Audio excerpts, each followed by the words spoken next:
Okay, so this is gonna be a quick review. If you know my channel, you know that it's not a good sign, and it will be also a one-take raw shot, because I actually feel kind of tricked into reviewing these. And no, just to get that right out of the way from the start. Yes, I chose that shirt on purpose, so everyone who wants to tell me that I'm just as disturbed as the shirt, I'm fine with that. Because what I'm not gonna do is tell you you should not buy these are bad. Because then everyone will say you always just bash on certain things, you just don't like them, you aren't objective. I'm fine with that. All I'm gonna do is tell you this much. I did not spend all the time with them. I spent enough time to tell you what I think about them, and I'm not gonna even make any close-ups or anything like that. Just let me tell you this. They cost $500. And someone in the comments told me, you have to review these. I've said, I've already reviewed the BeoPlay H9. But he said, no, the I are vastly improved in terms of comfort, noise cancelling, sound and everything. And then I said, okay, if that is true, that might be actually something worth it. Now I got them. I've tried them, and after like half an hour I thought, where are the improvements making it even more so expensive? And still, especially for $500, I personally, I'm not gonna say they are bad, but I simply can't recommend them. Why? First thing, comfort. There is still no sort of padding here. This is super, super hard.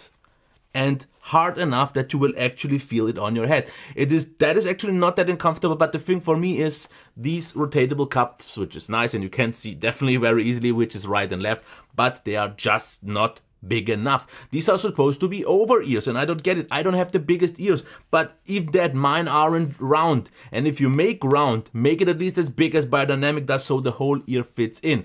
So this is the first thing. If you are someone who doesn't have an issue with on-ears or with all the many Bluetooth on-over ears that don't go over your ears, you will be fine. Because at least one part always sits on mine, and after a longer period of time, I just don't like that feeling. Yes, super soft. And for many people, I guess this will be comfortable. For me, it's just not. So this is just my perspective. So overall comfort, definitely not worth the price. Noise cancelling. Has it improved over the H9? Yes, it actually has. There are actually two versions now. There is a noise cancelling and some extra option that does something else as well. And it works out fine. It is, like I would say, on a upper end level. It's not the best one, definitely not, but it's definitely far from the worst, so it does a nice job. Now about the sound, like pretty much expected from any Bluetooth headset with noise cancelling, it is heavily sounded, and I'm not gonna actually complain about that because I guess most people want it like that. They have a heavy emphasis on bass, it is very elevated. The sound also quite small due to the closed system. It's not a wide sound stage, but it makes a good job.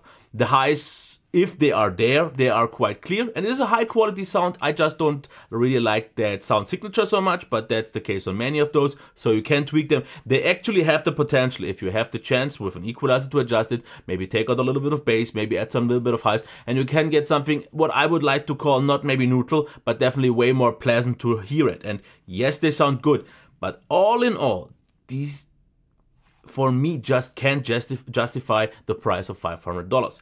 For $300, I would say yes, because I'm not a fan of I'm just not a fan of that comfort. It just feels way too small and all that, but the qualities are good, but it does not do anything much better than the competition does at $200 or $300, which I already also did the comparison. I reviewed all of them starting at 170 euros, going up to like 400, but those I had an easier time recommending with 500. Yes, great battery life, good actual sound quality if you adjust them, a good noise cancelling.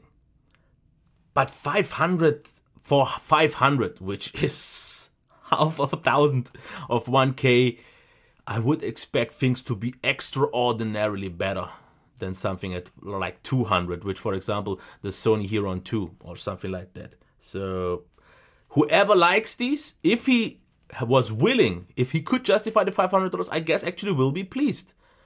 But just from my standpoint, just telling you that I don't want to make this any longer, not a go from me. I hope that is fair enough. I don't know.